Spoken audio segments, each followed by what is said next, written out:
Hey everybody, this is Jim at SP500chart.com coming to you after the close on May 2nd, 2012. We are going to use some time-honored techniques to try to understand these modern markets, and this is a featured daily technical analysis video of the S&P 500. Before we do that, I need to remind you, as always, the website and the video are for educational purposes only. Nothing stated at the site or in the video is intended to be used as investment advice. I can draw lines on charts, but you have to draw your own conclusions from your own research and make investment decisions that are suitable for your personal financial situation. I'm not a licensed financial professional, just a guy that draws lines on charts. And today we did see something, I believe, of technical significance take place, and that is we had a day of weakness. And I mentioned yesterday that I drew this little line right here, stating that if this line breaks, then it looks to me like the markets are setting up to retest this line down here in the 1390s. We didn't quite make that today, but I think that's going to happen in the next day or so. As a matter of fact, we are now looking at what is probably going to play out as a bear flag right here. I can't tell you the exact shape of it yet because it could change shape a little bit. And we did get a little bump on this yellow line that has been on my chart for a long time. Sometimes I have lines on charts and I forget where they come from. So just to satisfy my curiosity, we're going to take a look at this yellow line in just a bit and figure out what's it doing there. But with the break of this line, it wouldn't surprise me if the S&P gained a little bit of strength maybe tomorrow and came up to test this broken support line before heading back down. And I think eventually we are probably going to see this blue line give way. So just the way it's looking right now, this looks like a bear flag, the shape of it. It comes after this little kind of flying pennant wedge that people sometimes call a typhoon flag, and that's where it usually happens after a gap or a rapid rise. Then you get this little kind of meandering pattern that has an upward bias, but within a constricting range. That generally gives way to a downside break. But the difference was this time we did get something of a back test that ran into and temporarily over the neckline of our triple top right here. There's our triple top. So this is all still kind of looking like we may be forming a head and shoulders top here. Again, I want to remind you that is extremely preliminary.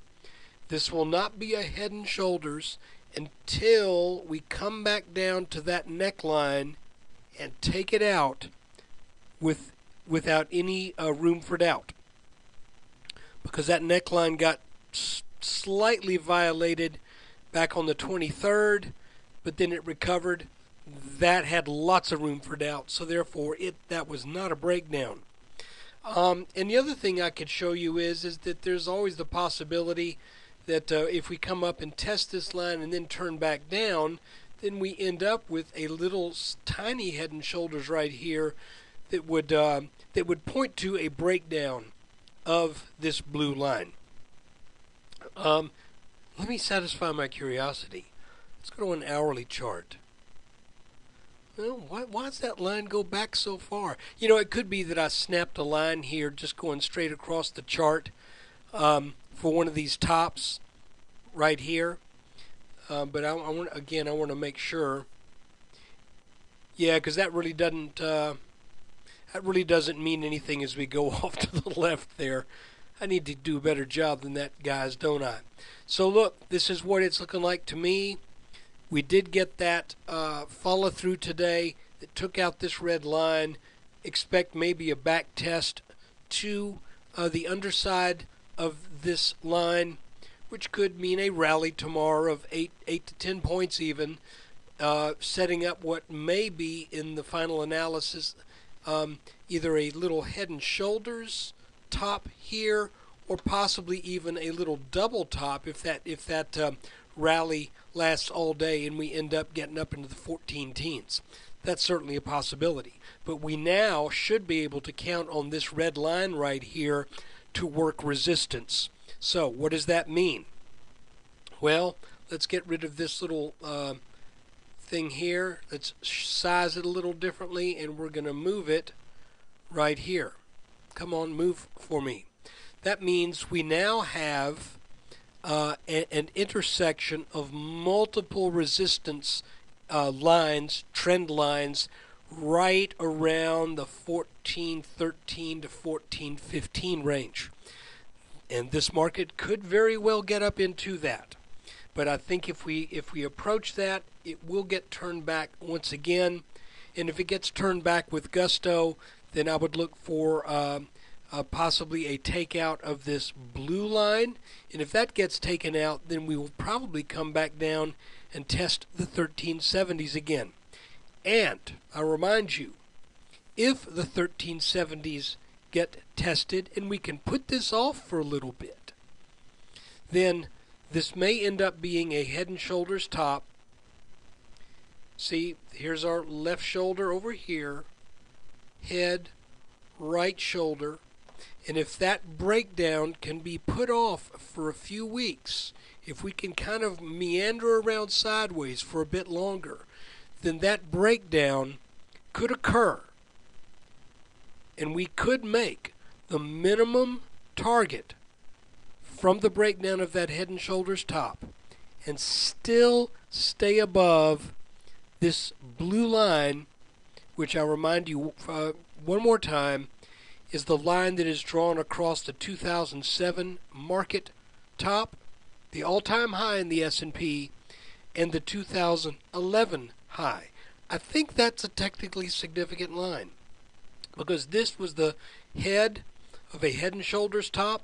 This was the head of a head and shoulders top, and if we do that and come down to this line right here, then I think that the market should bounce, and from there we may see another leg up that could be impressive.